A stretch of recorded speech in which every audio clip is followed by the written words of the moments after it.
merawat agama di tangan pemuda. Maka anak muda memendung. Nasihat panjang pegal. Nasihat. Takbir. Takbir. Maka pegalnya wadah dia peda di kena pemuda Aceh. Aceh kan tempat pegal. Aceh bukan darah-darah pegal. Aceh tempat ulama. Tempat katanya syuhada-syuhada itu. Maka praktikot tari. Latangnya, ajarnya, begal-begal yang anak ilmu Allah.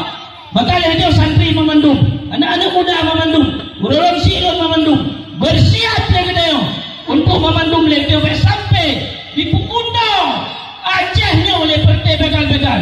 Karena ada kalon wajah itu bukan orang Aceh.